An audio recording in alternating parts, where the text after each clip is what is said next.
भारत का health care sector ना एक बहुत ही गंभीर बीमारी से जूझ रहा है।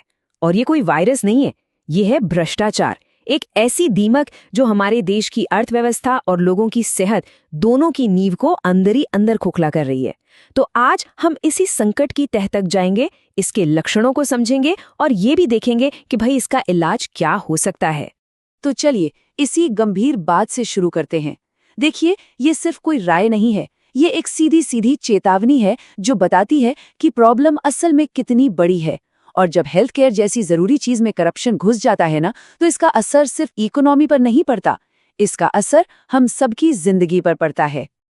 आज की हमारी पड़ताल में हम इस समस्या की जड़ तक जाएंगे। सबसे पहले तो ये समझेंगे कि आखिर ये बीमारी है क्या, फिर देखेंगे कि ये हमारी इकोनॉमी और सेहत को कैसे चोट पहुंचा रही है। इसके बाद हम फार्मा सेक्टर में इसकी घुसपैठ को भी जांचेंगे और आखिर में इसके इलाज पर भी बात करेंगे। ऑलराइट, तो चलिए अब थोड़ा और गहराई में चलते हैं। देखिए, किसी भी बीमारी का इलाज करने से पहले उसका सही डायग्नोसिस, मतलब कि उसकी सही पहचान करना बहुत जरूरी है। तो जब हम हेल्थ केयर में करप्शन की बात करते हैं तो इसका असल में मतलब है क्या? देखिए, ये कोई एक चीज नहीं है, ये कई तरह से फैलता है।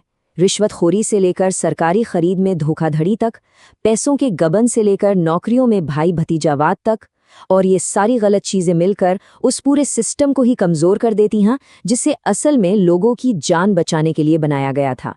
तो अब बात करते हैं इस बीमारी के पहले बड़े लक्षण की, और वो है पैसों का भारी नुकसान।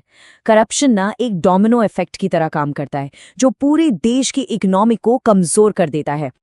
जरा सोचिए, पैसा भेजा तो जाता है लेकिन जहां पहुंचना चाहिए वहां पहुंचता ही नहीं। इसी को कहते हैं रिसोर्सेज का गलत इस्तेमाल। मतलब जो पैसा नए अस्पताल बनाने, दवाइयां खरीदने या जरूरी मशीनें लाने के लिए था, वो बीच रास्ते में ही कहीं गायब हो गया। और नतीजा ये कि पूरा का पूरा हेल्थ केयर सिस्टम ही चरमरा जाता है। और यहीं से वो डोमिनो इफेक्ट शुरू होता है जिसके बारे में हम बात कर रहे थे। एक के बाद एक चीजें बिगड़ने लगती हैं। इलाज का खर्चा आसमान छूने लगता है, इन्वेस्टर्स पैसा लगाने से डरते हैं, सरकारी खजाने का गलत इस्तेमाल होता है, और इन सब का नतीजा ये होता है कि पूरे देश की आर्थिक ग्रोथ धीमी पड़ जाती है। ये बिल्कुल एक के बाद एक गिरते हुए डोमिनोज जैसा है। और सुनिए, ये सिर्फ एक्सपर्ट्स की राय नहीं है, ये जमीनी हकीकत है। अगर सर्वे को देखें तो हर 10 में से 8 लोग ये मानते हैं कि करप्शन का इकोनॉमी पर बहुत बुरा असर पड़ता है। ये कोई किताबी बात नहीं है, ये वो सच्चाई है जिसे देश का आम नागरिक हर रोज महसूस करता है। चलिए अब इन आंकड़ों से थोड़ा आगे बढ़ते हैं और बात करते हैं इसके इंसानी पहलू की, क्योंकि करप्शन का सबसे दर्दनाक नतीजा उन मरीजों को भुगतना पड़ता है जिन्हें अच्छे इलाज की सबसे ज्यादा जरूरत होती है। एक तरफ है वादा और दूसरी तरफ है हकीकत, और इन दोनों के बीच की खाई बहुत गहरी है। वादा किया जाता है क्वालिटी वाले इलाज का, पर हकीकत में मिलते हैं घटिया उपकरण और नकली दवाएं। वादा होता है काबिल डॉक्टरों का, पर सच ये है कि रिश्वत देकर अयोग्य लोगों को भर्ती कर लिया जाता है। और ये सिर्फ एक छोटा मोटा फर्क नहीं है, कई बार ये जिंदगी और मौत के बीच का फासला बन जाता है। लेकिन शायद सबसे बड़ा नुकसान वो है जो दिखाई नहीं देता, और वो है भरोसे का टूटना। जब लोगों का सिस्टम से ही भरोसा उठ जाता है ना, तो वो बीमार होने पर भी मदद मांगने से कतराते हैं। और फिर होता यह है कि छोटी छोटी बीमारियां भी गंभीर रूप ले लेती हैं, जिसका असर आखिरकार पूरे समाज की सेहत पर पड़ता है। चलिए अब अपनी पड़ताल को एक बहुत ही जरूरी हिस्से पर लेकर चलते हैं, फार्मास्यूटिकल इंडस्ट्री, यानी दवा बनाने वाला उद्योग।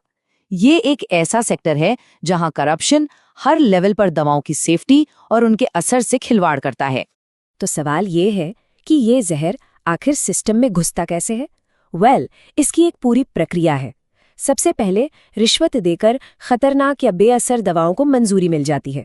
फिर कमजोर कानून और ढीली निगरानी का फायदा उठाकर ये दवाएं बाजार में आ जाती हैं। इसके बाद सप्लाई चेन में गड़बड़ी करके इन्हें फैलाया जाता है, और आखिर में ये खतरनाक नकली दवाएं हम तक यानी मरीजों तक पहुंच जाती हैं। और इसका असर पूरी इंडस्ट्री के लिए विनाशकारी होता है।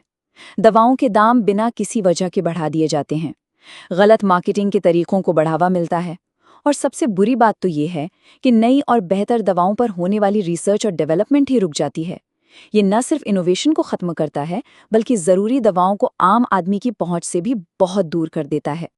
तो सवाल उठता है कि क्या इस बीमारी का कोई इलाज है भी?